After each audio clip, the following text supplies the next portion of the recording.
भजन भजन जब तक भजन नहीं करोगे, नाम जप नहीं करोगे, तब तक बुद्धि रजोगुणी रहेगी। और रजोगुणी बुद्धि में यही अच्छा लगता है, संसार के भोग, सम्मान, प्रतिष्ठा, एक दूसरे से होड़, ईर्ष्या, मत्सरता, ये बढ़ते हैं। और जब हम भजन करते हैं तो हृदय शीतल होने लगता है, अंदर ही सुख मिलने लगता है, तो फिर बाहर की होड़ खत्म हो जाती है। आप भजन करके देखो, कुछ अच्छा ही नहीं लगेगा। संसारी के भोग वस्तुएं सब ऐसे ही, जैसे गोस्वामी तुलसीदास जी ने लिखा है, रमा विलास राम अनुरागी, तजत बमन जिमि जन बड़भागी। कोई बड़भागी भगवान का जन जो भगवान में चित्त लगाए हुए, बमन माने समझते ना, उल्टी उल्टी की तरह संसार का त्याग कर देता है, ऐसा भजन में दम है। अब भजन करे तब बात आवे, अब भजन नहीं करेगा तो फिर यही सब अच्छा लगता है। भजन करे तो ये सब होते हुए भी इसमें रति नहीं होगी। चक्रवर्ती सम्राट अम्बरीश जी थे, लेकिन भगवान में सावई मना कृष्ण पदारविंदयो, मन भगवान श्री कृष्ण के चरणों में और तन जगत की सेवा में क्या फर्क पड़ता है।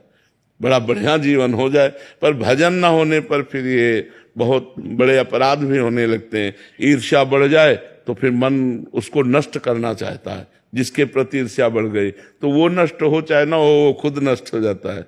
क्योंकि ईर्ष्या अंदर हुई, वो जलाकर उसे राख करती रहती है, ऐसे आचरण करवा देती, जेल पहुंच जाता है, नरक पहुंच जाता है।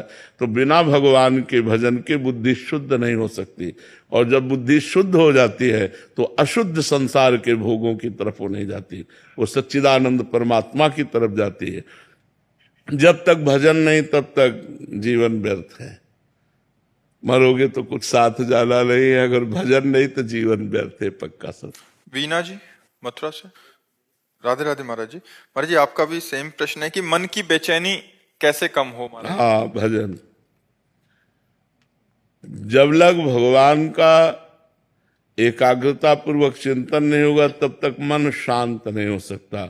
विषय चिंतन से मन अशांत होता है, आप देख लीजिए, विषय चिंतन से मन अशांत होता है। और जब हम विषयों का चिंतन करते हैं तो उनकी प्राप्ति की कामना होती है, और जब उनकी प्राप्ति की कामना पूर्ण हो जाती है तो लोभ होता है, जब उनकी प्राप्ति की कामना अपूर्ण होती है तो क्रोध होता है। लोभ और क्रोध दोनों भगवत स्मृति नहीं होने देते। स्मृति का नाश होते ही बुद्धि का पतन हो जाता है और बुद्धि संसार में रत हो जाती है। तो अशांति ही अशांति, और अशांतस्य कुतः सुखम। इसलिए हमारे मन में जो शांति की चाह है वो भोगों से पूर्ण नहीं हो